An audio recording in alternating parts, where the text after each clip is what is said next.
The vintage Morgan dollar series lasted 28 years, 1878 to 1904, then again one more time in 1921. There were 29 Philadelphias, there were 28 San Franciscos, 26 New Orleans, 13 Carson cities, and that one Denver at the very, very end. With all of that said, no two of those are alike. No two of them are treated like they're alike.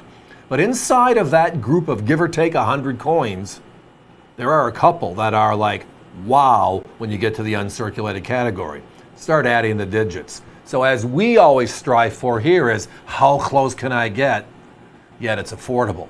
And tonight, I think we nailed it. Let's look at this beautiful New Orleans minted super slider. Now this is 1886. It's one of the key coins issued during the Wild West heyday, the 1880s. But before we go anywhere, let's talk about the word super slider first, because it has a very significant part to our conversation. The grading scale that we use today in coinage is a 70-point scale. No idea why it's not 100, but it's a 70-point scale. It's called the Sheldon scale. It's been there since the day I started, well, a long time ago. 60 to 70 are uncirculated coins, mint state coins, and the degree of perfection is the difference between a 60, 63, 65, etc. For these circulated coins, the scale is 0 to 59. And years ago, Don and I were doing a show and we were chatting back and forth, and we got stuck on when we paused. And it wasn't meant to be misleading, because we can talk about uncirculated coins, or we can talk about uncirculated coins. Two different grades there, and drastic differences based upon where you pause. So a super slider to us was the solution. You look at them, you think they're unk.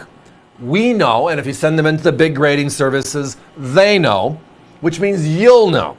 But also the price should tell you. So our coins are AU, about uncirculated, 53 to 55s, and we call them super sliders. They slide by. They are gorgeous. And the detail on these is outstanding, considering how old they are, but also how rare they are.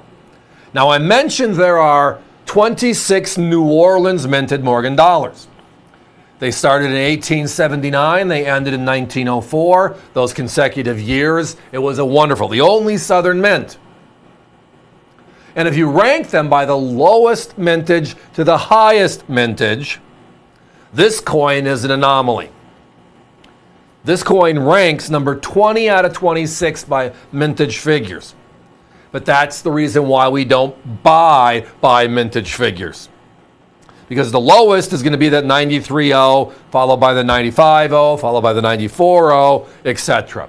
How we look at coins today, since private certification was introduced about 40 plus years ago, NGC, PCGS, ANAX, etc.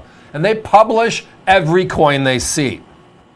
So we are able to see, well, coins that make now sense to us. If we go to a show all the time and we can't find an 86.0 that's not a circulated coin, or when we find an uncirculated coin, we're looking at that $3,000-ish range for a 6061. We kind of get flabbergasted. Well, the mintage says it shouldn't be that hard. But that's, again, not what we go by. It's a guide. They're published in guide books. And it gives us a relevance. But today we have the ability, using private certification, to know the difference, understand the difference, which helps just quantify everything for us. So let's look at this coin. If you go to NGC and PCGS combined and add together how many coins they have seen in the last 40 years, the two grading services combined, they're going to come down to about 29,316. Exactly, as of today.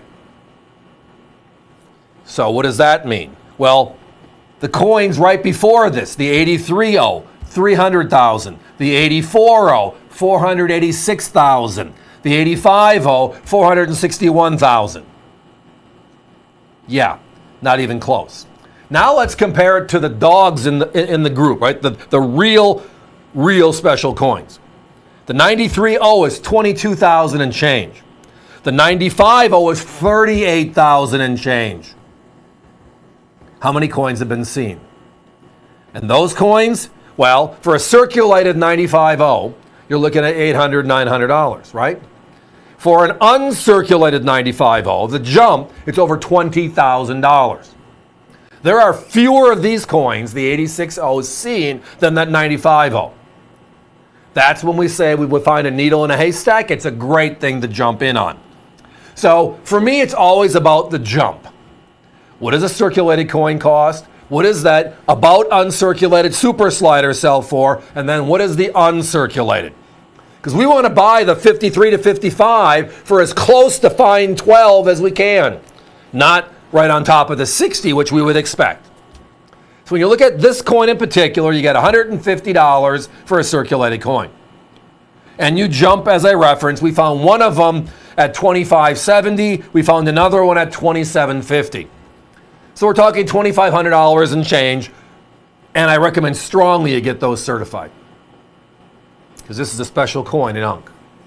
So this price, where my competition is at $469, $489, we're at $249.95 tonight. Our price is right on top of that of a circulated coin. Guys, we got to put a 30-second clock up. Sorry, I was having too much fun talking about the coin, not watching my monitors. The phones are very busy right now. Thank you all. And remember, avccoins.com is always there to assist when you do hear that fast busy, which has been bouncing around the last couple of minutes here. It's always about the jump. How much is circulated, how much is about uncirculated, and how much is Unk. And this one, the jump is close in grade, but thousands of dollars in reality. So I love these super sliders, these about uncirculated coins, when I can get them close to that circulated fine 12 VF20 money. Why wouldn't you? And then someday, if I'm able to, I'll take that jump and try to find that $2,500, $3,000 uncirculated specimen. Everybody, this one is a special coin. And at this price for a super slider, it might be the best item on the show tonight.